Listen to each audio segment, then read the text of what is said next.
going to talk about Google Analytics 4. In mid-March, Google announced that it would be sunsetting Universal Analytics, the most used version of Google Analytics, on July 1st of 2023. Universal Analytics properties will stop processing hits on that day, and marketers will be forced to adopt Google Analytics 4. Google Analytics 4 was released in October of 2020 with a very limited dashboard. Google promised that it would flesh GA4 out with new reports, predictive analytics, and cross-device measurement over the next few years. They recommended at that time that marketers set up and launch GA4 on their website and continue to monitor its capabilities. So what makes GA4 different from Universal Analytics? Won't your analytics and reporting basically stay the same? The short answer is no. Google Analytics 4 measures website activity very differently than GA3. Your users, page views, bounce rate, time on site, goal completions, and more will look very different in Google Analytics 4 than it has in Universal Analytics. First, Google Analytics 4 uses data-driven cross-channel attribution with up to a 90-day look-back window to measure conversions, very similar to Google Ads. Universal Analytics uses last-click attribution, which means that the last ad, organic listing, or email click before a user purchased on a website got the credit for that goal completion. Universal Analytics introduced assisted conversions for marketers to get a better understanding of what other touches contributed to those purchases, but it was in a completely separate report.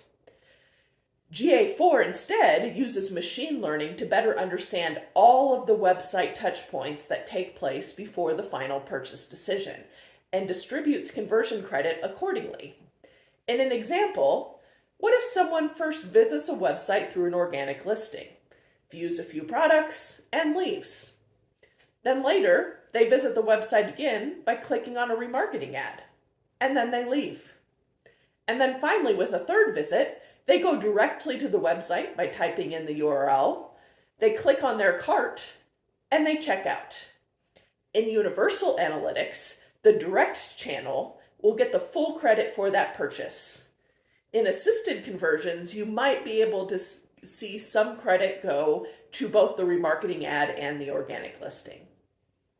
In Google Analytics 4, the organic, the remarketing ad, and the direct channels will all get a fraction of the credit based on how important each visit is to the final purchase according to the algorithm. As long as all of those touches take place within 90 days, Google will be able to distribute credit to lots of different online visits. Conversions will no longer be in whole numbers in Google Analytics 4. They'll be calculated to 2 decimal points, similar to Google Ads. Google Ads and Google Analytics 4 conversion data should also line up a lot better than in the past, assuming that attribution and conversion settings are similar. This is a game changer for businesses with long sales funnel, like higher education or B2B sales. It allows them to see how their higher funnel ad spend on brand awareness and content downloads and other high funnel actions on their website actually affect that final lead form or sales decision. Next, Google Analytics measures events instead of hits like Universal Analytics. This causes many of the metrics to be measured differently. For instance, bounce rate is not even a metric in Google Analytics 4. No bounce rate calculated at all. As long as a user is engaged on the website, they can't bounce. Sessions do not automatically time out after 30 minutes, but are counted as the amount of time between a user's first event on the site and last event on the site.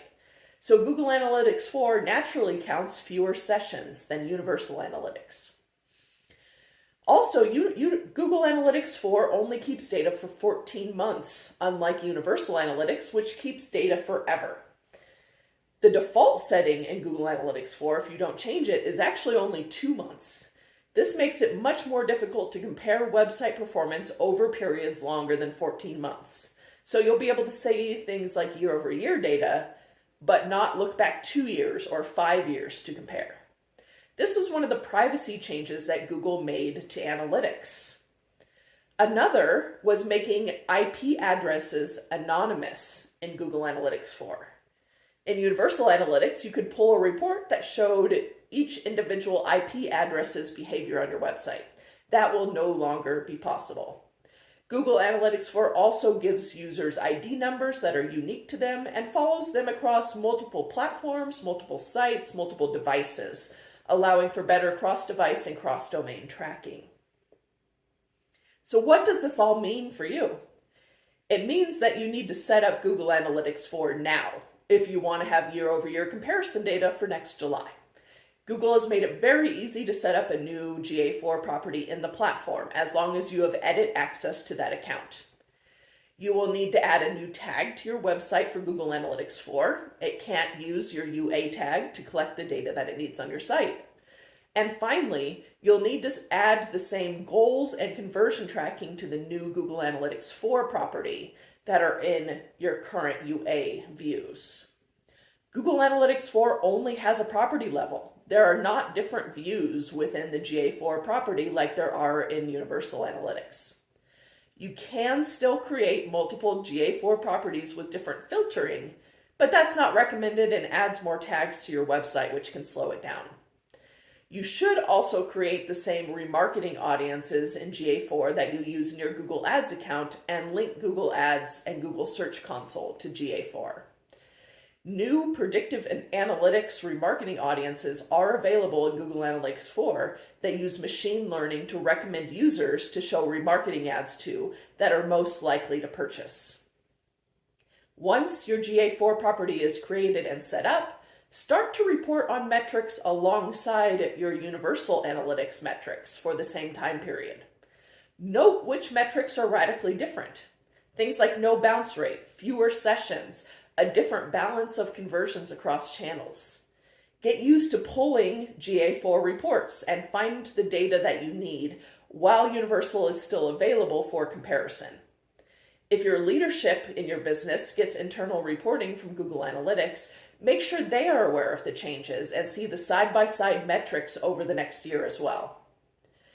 Google has radically changed the way their analytics platform measures user behavior on website to incorporate more privacy features, better engagement reporting, and predictive analytics and machine learning. This makes the data more accurate and reliable, but is a large shift for businesses that currently use Universal Analytics as the base of their reporting and how they understand online behavior.